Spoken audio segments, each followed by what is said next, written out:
प्रिय विद्यार्थियों नमस्कार। हिंदी की ऑनलाइन शिक्षण व्यवस्था में आप सबका हार्दिक अभिनंदन स्वागत। आज हम अध्ययन करेंगे क्रिया शब्दों का। हम पढ़ चुके हैं कि क्रिया शब्दों के भेद दो आधारों पर किए गए हैं, कर्म के आधार पर और व्युत्पत्ति, बनावट या प्रयोग के आधार पर।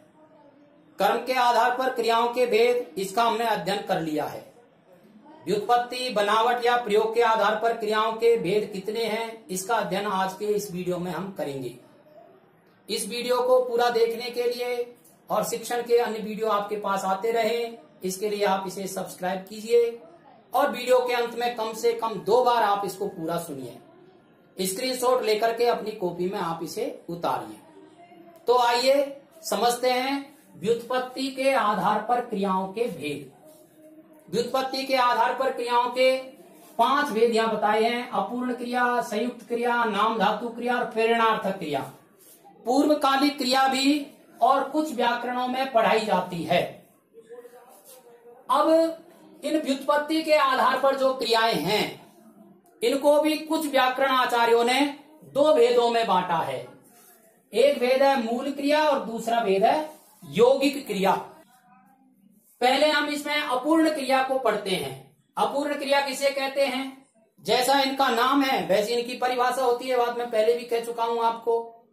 मूल रूप से समझने की जो बात है वो ये है कि इनके उदाहरण हमको याद हो, और दूसरी महत्वपूर्ण बात है कि इन क्रियाओं को वाक्यों में हम पहचानना सीखें। वाक्यों में पहचानने के लिए अधिकाधिक उदाहरण हमारे पास में होने चाहिए। इसलिए बहुत सारे उदाहरण मैंने और इस शिक्षण व्यवस्था में जोड़े हैं। देखिए, अपूर्ण क्रिया किसे कहते हैं? जो क्रिया शब्द बिना पूरक के अपना अर्थ प्रकट नहीं करते हैं। ऐसी क्रियाएं जो बिना पूरक के अपना अर्थ प्रकट नहीं करती हैं, वे अपूर्ण क्रियाएं होती है। अपूर्ण यानी जो पूर्ण नहीं है, तो उनको पूर्ण करने के लिए पूरक की आवश्यकता होती है। देखिए, यहां समझाया है, यह है, वह था, मैं हूंगा, राम था।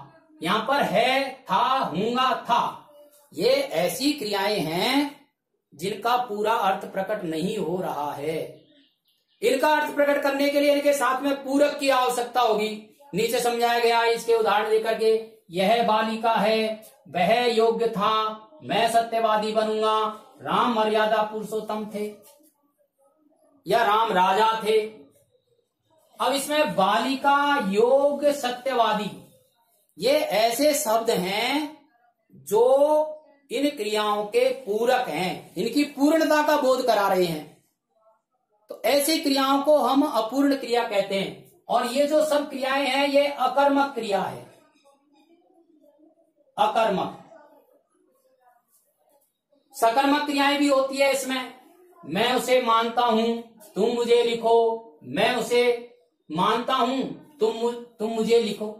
अब इसमें मानता हूं और लिखो, ये अपूर्ण क्रियाएं हैं। क्यों हैं?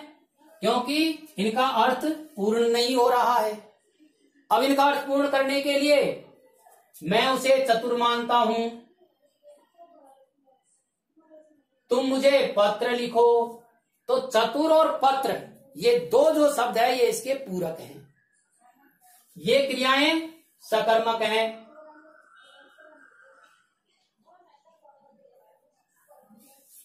इस प्रकार से अशोक ने अतुल को बनाया, यह अपूर्ण क्रिया है। अशोक ने अतुल को बुद्धू बनाया, ये पूर्ण हो गया। तो बुद्ध क्या हो गया? बुद्धू क्या हो गया? इसका पूरक हो गया। अब आपके मन में प्रश्न आ रहा होगा कि पूरक किसे कहते हैं? वैसे वाक्य के प्रयोग के आधार पर आप समझ गए, पूर्ण करने वाला पूरक कहलाता है। परिभाषा भी ऐसी है।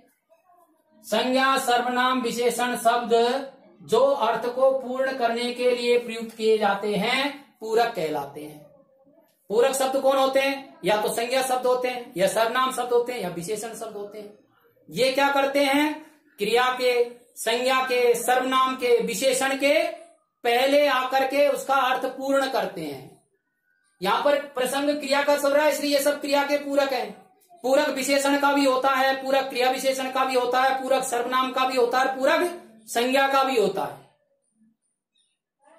ऐसे शब्दों को हम पूरक शब्द कहते हैं। यहाँ बताया है चतुर, योग्य, पत्र, सत्यवादी और एक और आया था बुद्धू।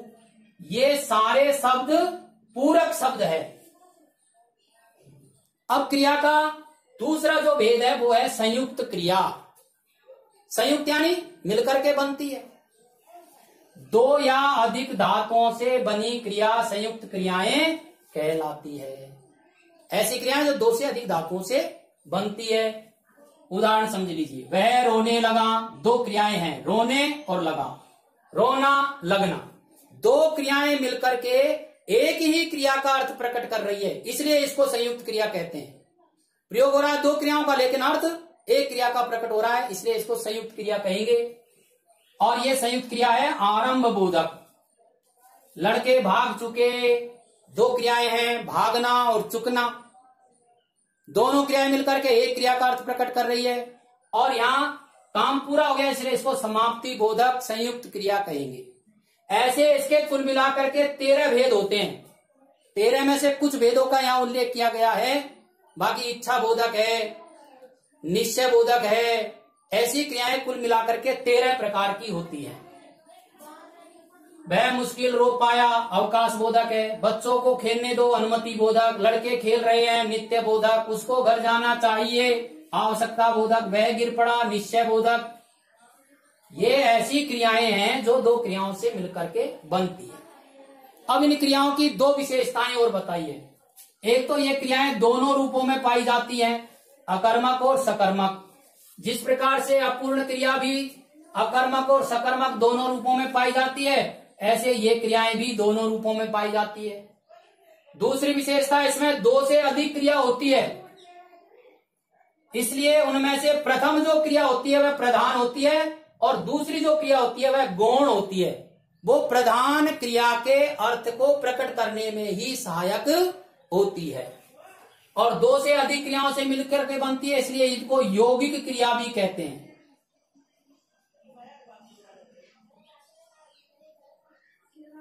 अपूर्ण क्रिया मूल क्रिया है, संयुक्त क्रिया यौगिक क्रिया। ऐसे नाम धातु क्रिया भी यौगिक क्रिया है।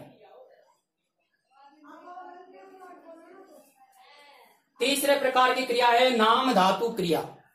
संज्ञा, सर्वनाम, विशेषण शब्द जब क्रिया के रूप में प्रयुक्त होते हैं तो उसे नाम धातु क्रिया कहते हैं। नाम क्या है? संज्ञा। संज्ञा के स्थान पे काम कौन आता है? सर्वनाम। सर्वनामों की विशेषता कौन बताते हैं? विशेषण।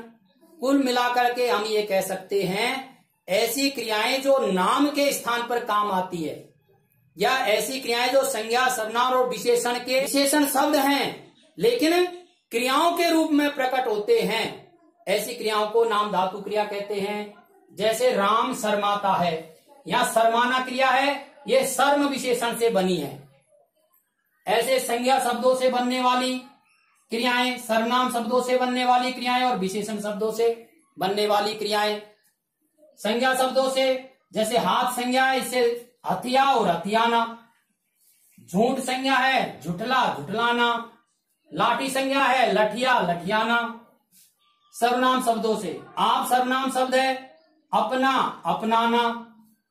विशेषण शब्दों से शर्म से शर्मा, शर्माना। गर्म से गर्मा, गरमाना। सूखा से सुख, सुखाना।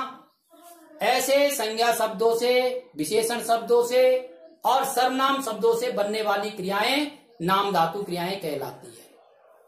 व्युत्पत्ति के आधार पर ऐसे 3 क्रियाओं का अध्ययन हमने इस वीडियो में किया है। प्रेरणार्थक और पूर्वकालिक क्रिया का अध्ययन हम आगे के वीडियो में करेंगे। आप इसका स्क्रीनशॉट ले लीजिए और कम से कम 2 बार आप इस वीडियो को पूरा सुने। धन्यवाद।